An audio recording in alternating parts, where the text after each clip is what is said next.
Typical Tuesday, y'all. What do we got for today? You'll see. Welcome back to Eddie B TV. I am, of course, Eddie B. Nice to see y'all. And we are back at you again today for another reaction video. And today we're gonna get into some more Tracy Morgan, y'all. All right. Well, I did one Tracy Morgan video, trying to do a little bit of research on things before I get started. You know, a lot of the times I try to wing it, but sometimes I gotta throw in a little bit of actual information. So yeah, I've done one of them before. He was talking about rage, you know. I thought that was hilarious, man. Haven't got a chance to see the whole special yet. It was called Black and Blue, but I gotta check that out for sure. I've seen bits and pieces, you know, but for some reason I seem to lose the whole feel of a comedy special if I don't watch it from beginning to end with no interruptions, you know. That's how I like to watch my stand-up comedy, at least. So yeah, we're gonna get into some more Tracy Morgan here. And this one is gonna be titled, Stay Off the Coke. Now, I'm assuming he's not talking about Coca-Cola Classic, y'all. But yeah, man, I have never willingly done coke before. One time I had a blunt laced with cocaine. One time it was one of the worst nights of my life. Oh my goodness, I don't even want to rehash it, man, because it was just a messed up situation. The dude who laced it, man, well, he got his ass whooped by my people, man, because everyone knows what I mess with and what I don't mess with. But I don't know how crazy it can get because I'm not familiar with it, obviously. But yeah, apparently he's saying you gotta stay off the coke, y'all. So I don't know how much people are on it because it's just not my thing. But yeah, if it gets too crazy, I imagine you gotta stay off that stuff. So yeah, we're gonna get into this one, like I said, Tracy Morgan with Stay Off the Coke. And if you like this reaction, please like, comment, and subscribe to your boy. Keep everything going. All right, yes, yeah, kind of got a little crisscross there. I don't give a damn though. All right, y'all, man, I'm ready for some laughs. How about y'all? Let's get into it. Like I said, Tracy Morgan will Stay Off the Coke right here on Eddie B TV. Let's get our laugh on, people.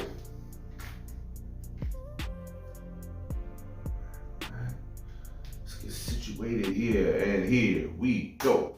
But we all gotta stay off that cocaine, goddamn. Okay. Let's see a motherfucker come out the bathroom backstage, has some coke right here. You gotta leave that coke alone. That cocaine is 99 and 0. That shit fuck my pops up. My pops used to use heroin. Motherfuckers be thinking cocaine, what? How you think they built the pyramids? Cocaine been around since the Egyptian days. Motherfuckers talking about, it's a mystery how the pyramids was not. That was that cocaine. You ever see a motherfucker on coke? He could carry a building. Motherfucker be strong. A whole building, huh? Turning into Superman. You can always tell when a motherfucker using cocaine. Cause the motherfucker, they all do this one thing. In the middle of a sentence, they all go. Damn. I've heard it a couple Had an times. uncle like that, man. Cocaine destroyed this motherfucker life. Cause he had went to Vietnam. And he got his leg blowed off. It's a black baby. My grandmother she ain't never said blown off. She said blowed off. Every Thanksgiving, he come over to the house. And everybody in the family hated this motherfucker because he blamed everybody for that one leg. Oh. Every Thanksgiving, he come over and make everybody feel bad about that one leg that was blown off. Blowed off. We see that motherfucker get out the car, we wouldn't even go down and help him. We used to call him Negative Ass Jimmy. Uh-oh, here comes everybody looking out the window. Here comes Negative Ass Jimmy. Nobody wouldn't even go downstairs and help him get out the car. He had to pull that wheelchair out by himself. He had them black wheelchair gloves that was cut off at the knuckles. He used to beat his dick with them gloves and break skin. Nobody wouldn't even help him up the stairs. He had to get out the chair and climb each stairs with his ass cheek dragging the chair. Oh, hell no. Fuck Negative Ass Jimmy. Don't do that. Glad his leg was blowed off. Damn. That's cold. Vietnam was what, 30 years ago? He still blame everybody for that leg being missing. And he got pride, so he refused to put his prosthetic on. He come over, he want everybody to see that nub. You look. Nobody wanted to touch that cold nub. He come in the house, everybody get quiet. Nobody said nothing to him. He hate the family too. He got a grudge against all of us. Cause he played in a wheelchair basketball tournament. Nobody ever went to his games. Motherfucker got 40 trophies in his house. Motherfucker in a wheelchair on one wheel with the ball like this. Go to his games, y'all. What's wrong with you? And one of my little cousins said something gross to him, said, Uncle Jimmy, wheelchair pillows stink. Rude.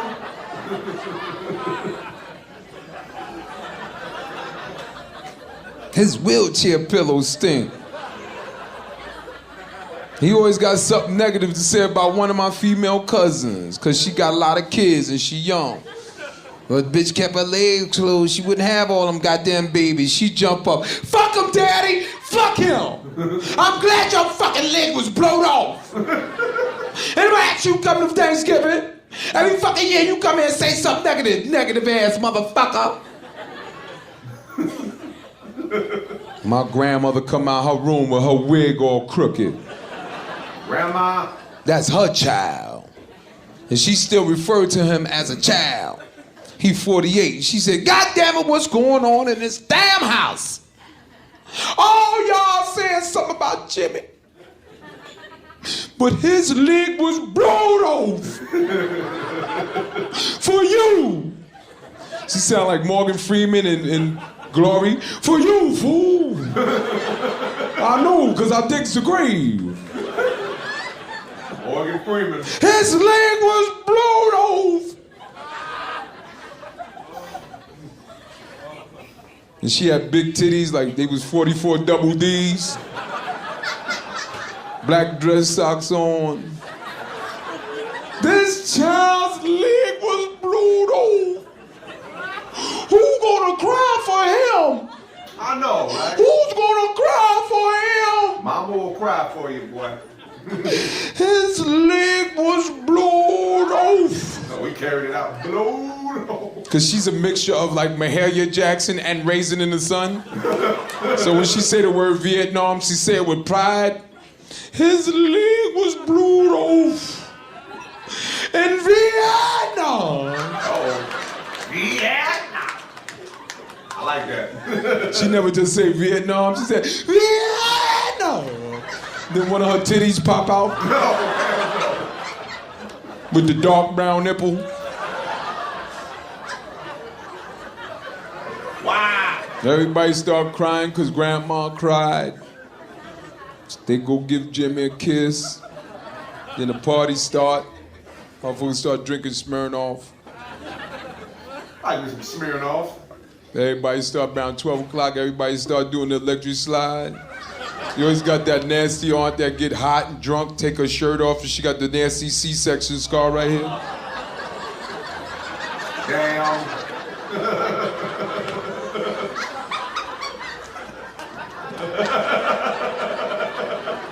Gotta get my groove on right now.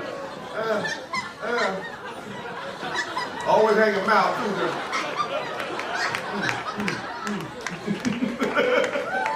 Tracy Morgan a fool, man.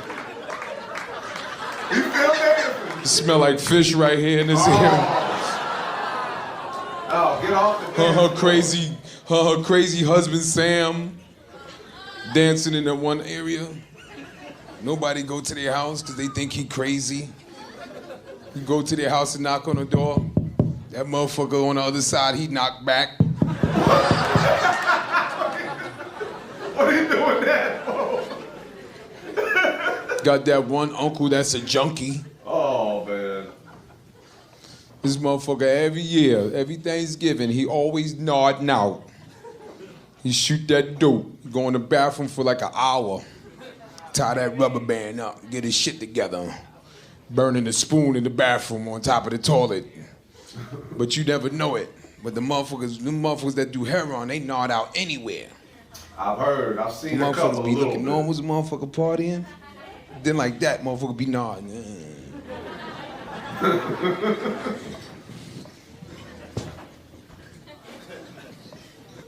His jaw look like a cash register. I've had that look when I was high a couple times on weed, man. told that motherfucker Ricky. I told Ricky, I ain't said nothing to the motherfucker out there. Nigga came up on me. I was about to hurt that motherfucker. He ain't want no parts of me.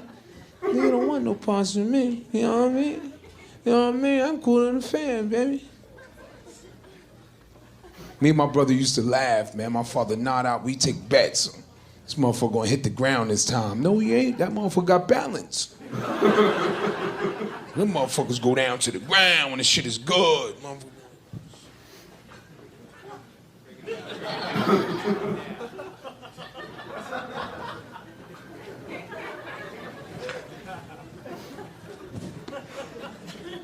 Damn.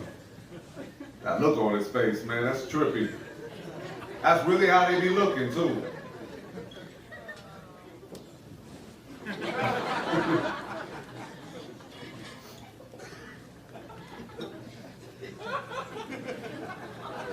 Uh-oh. My brother be in the corner. Look at this motherfucker, he going down. Damn.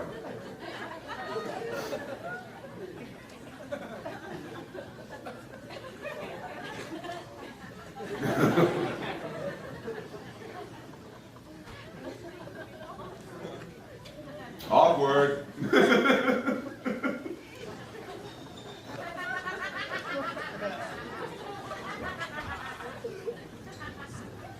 Get good too, motherfucker, come back up. Go backwards. Damn.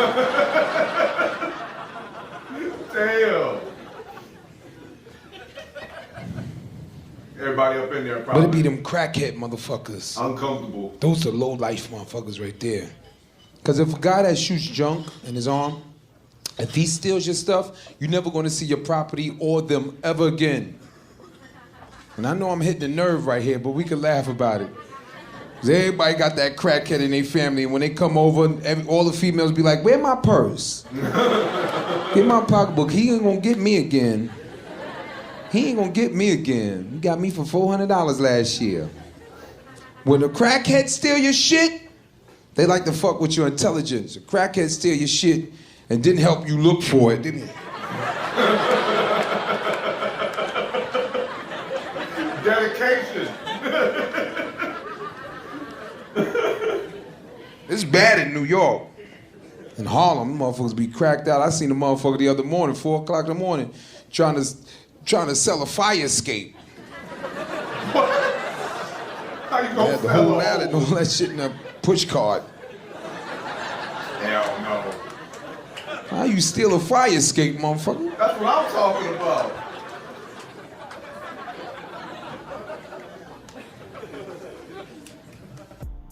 Oh, that's it, huh? Okay. That's a weird way to end the clip, but I'll take it. All right, y'all. That was Tracy Morgan with Stay Off the Coke. Well, okay. Now, I'm sure everyone out there too, like you said, got that family member or somebody that they just know that's one of them extra strength drug addicts, you know? I mean, when he was talking about like, you know, on that coke, you could carry a building. I mean, like, man, you figure that because you've seen some weird stuff go down, like whether they try to describe it in movies or you might hear a story. I've actually seen a few things pop off in front of me with some crackheads and heroin addicts before, but very few and far in between though. But it's a trip to see, you know. To become that kind of a drug addict, people like look down on them or something, but you know, like if you started from a place where you was a kid and you was just playing with toys and you get to that level, I mean, you had to have gone through some twisted, some twisted kind of shit, man. But you know, me, I never really branched out like that to other drugs. Not that I wasn't curious, you know, there's some things that even to this day I'm still curious about doing. One of those things, I'm curious about trying acid a couple of times. I'm curious about trying a little DMT. I've heard about it, but never actually got into it, you know? Because, man, if I'm going to do anything trippy, I need witnesses and people I can trust around me, make sure I don't jump off, you know, high-rise buildings or nothing like that. You know, make sure I'm even on the first level if I'm even going to try something like that. But, you know, I never got into anything extra simply because when I'm sober, y'all, I'm naturally on crack. You know what I mean? That's what people have told me at least, and I figured it out for myself. Like, I'm naturally up. You know, I gotta smoke weed to bring myself down a couple of notches. You know, like right now, I sound pretty much normalified. You know, if that's even a word.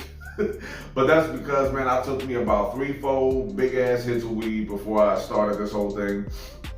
Because like I'm naturally up. When I'm not drunk off of it, when I'm not high on nothing, I'm up. I'm loud. I'm obnoxious, man. I'm just like constantly trying to do something, man. It's like that's how I am naturally. And people always used to say that's why when he said that that one thing that crackheads always do, they make that sound. You know what I'm saying? Is because I imagine that some people probably feel some kind of way about me because I know I've looked back on some of my videos like during editing and stuff, and I'm like, man, I was really doing a lot of this, you know? It's because I just got a runny nose, you know what I mean? It's not because of anything twisted, but I'm pretty sure people be like, man, why you keep sniffling so hard, man? You on that stuff, ain't he? I'm not on that stuff, I swear. Because if I was, I wouldn't have a problem saying it. But at the same time, man, it's a trippy feeling that I can only imagine somebody, you know, being on that. And when I told you I was laced, one of my blunts was laced with coke one time, man, I tripped out, man. I was shaking, I was like bugging out, I didn't know what was going on. I felt like,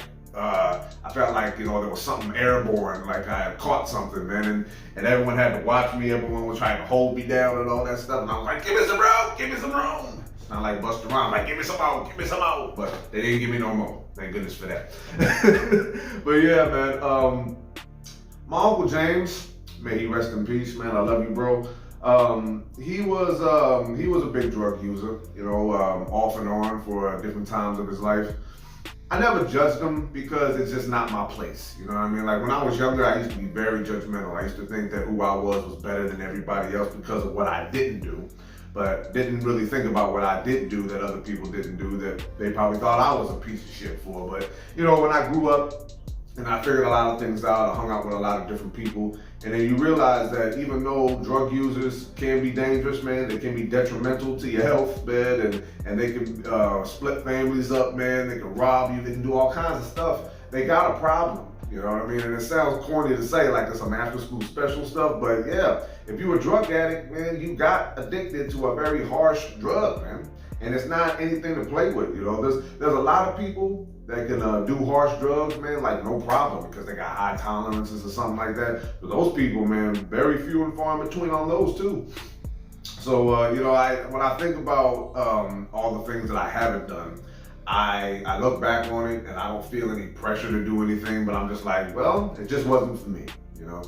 Even when I sip on some hard liquor, sometimes when I get drunk, I'm not a very good drunk, man. Like, to be honest with you, like, I can become a rage-filled asshole, man. I'm constantly looking for somebody to hear me, and if you ain't hearing me, I'm gonna yell loud, make you hear me. So I gotta really, you know, keep it really even when it comes to my liquor consumption. But, you know, other times if I'm being cool, you know, I got good company around me, you know, I have more good days than bad ones. But you know, when the bad ones do come around, it can be pretty damn bad.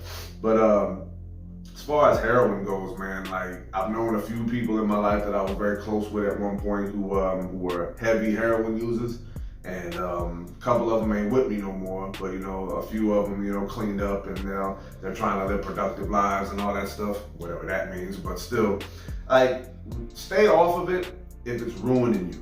I remember I heard George Carlin say something one time. It's just like the brain should be able to let you know that it's time to quit, you know, certain things. You know what I mean? I don't remember I don't know if it was on a special or an interview that he did, but he was talking about how you'd figure that the brain would kick in and say, oh, this isn't working anymore, I'm gonna die, and you know, all that. And I think he was talking to Jon Stewart or was it Bill Maher or something? I don't remember who, man. If you guys know that clip that I'm talking about, let me know in the comments before I probably check it out for myself just to confirm it. But you know what? I always appreciate somebody who's gone through, you know, hectic stuff before, whether it be drug abuse, alcohol, any like military men who have PTSD, you know what I mean? I always try to make time to sit down and talk with some of them, you know, and just like get a feel for what might have gone down there. And maybe I can just be a voice, you know, that, you know, is soothing to somebody. You know, like I put myself out there in certain ways that I don't belong, and that is kind of a problem, but I just always want to let people know that, hey, I want to figure things out for me, and I want to be able to help if I can. But, you know, I never had to deal with these close encounters with drug abuse at family functions or nothing like that, because in my house, Pops would have shut that down real quick. You know, he didn't play that. Even when he found out I was smoking weed, you know, when I got older, he said, man, you bring that around my house and I'll beat all the black off of you. I'm like, yeah, I barely got some, you know, I'm light-skinned and all, but geez, I wouldn't really take that much effort, will it, Pops? But yeah, man, you know, if you're a drug user and you handle it accordingly, then hey, man, I ain't got nothing to say to you. But if you are struggling and just really going off the rails, do something about it, man. Please do something about it, because I don't want anyone subscribing to me to go through any harsh times. I want y'all to continue to tune in, and I still want to know stories about everybody, you know? And I just, I don't want to ever make light of it, but at the same time, I don't want to overspeak on it either, because, you know, I don't have any experience with hardcore drugs like that other than the one time I told you about when I was laced. But, you know, that's just one experience. You can't really have too much of an opinion based on one experience. But you know what, man? Tracy Morgan, man, he always makes even the most uncomfortable things sound funny. You know, even when like all the quiet, when he was imitating what a heroin addict looks like, you know, you'd be thinking, okay, there's a lot of quiet going on here. Okay, I'm like, yeah, that's funny. Oh gosh, brought me back to a dark place now, didn't it? But you can still laugh about it, like he said. So yeah, I'm gonna go ahead and cut it off right there, y'all. One more time, Tracy Morgan, stay off the coke. And if you like that reaction, please like, comment, and subscribe to your boy. Keep everything going, like I always say. So yeah, man, you know, I always try to get a couple of deep issues out of the way, either when it comes to stand-up or music, you know, but this one was a pretty sensitive issue, I imagine, for a lot of people. When I think about this bit, it makes me think about my Uncle James, like I said, and he really put himself through a lot, you know, when it came to the drugs, you know. But I always let him know that no matter what you do, you always my uncle, and I always love you, and I'm always gonna know if you're trying to rob me anyway, because my eyes is always open like that. Because sometimes I told you, I'm sober, I'm naturally up there, so I'm also very much aware of everything going on around me too. You know, I have to hit that weed once in a while just to be like, okay, all right, I calm down, yo. I calm down. Like right now, calm down. So yeah, man, enough of that, man. This is gonna be Eddie B TV signing off one more again here. Tracy Morgan, my second one of him. He's got a lot of stand-up, man, that I haven't seen before, but he's got a couple of specials with bits that I've seen. And the first one I did was the one I haven't seen all of Black and Blue yet, but I want to get to that one too. But hopefully I can find a few more clips, because it's kind of hard to find clips of Tracy Morgan on stage doing stand-up. And the one special that I did see all the way through, I can't find it anywhere. I can't figure out where they're selling it anywhere. It was called One Mic. He did it a long time ago. I was either early 2000s or late 90s or something like that, if I'm remembering it right. But I can't find anywhere to buy it, and I was dying to get it to put it with the collection of stuff that I got. And it's also funny with Tracy Morgan, because at one time, I actually thought he was on heavy drugs. I could be wrong. Maybe he might have been. I don't know, because, you know, I just don't investigate people's personal lives like that as a habit. But he started out as a big dude. He played Hustle Man on Martin, you know what I mean? He did Def Comedy Jam a few times, I think. And then he got really, really, like, skinny, man. He lost a lot of weight. And in that One Mic special, he's really skinny here, too. And then he got bigger again. You know, I don't know what his method was, but hey, man, either way, man, I just hope that Tracy Morgan's doing good, especially after getting hit by the Walmart truck and all the stuff that he had to go through. Man, big ups to Tracy Morgan, man. You are definitely one of the greats of stand-up comedy, man. You are a hella funny dude, and got to get to more of you. So yeah, thank y'all for tuning in to this one with me one more time. Hope y'all had a lot of fun. Love and appreciate y'all. Peace.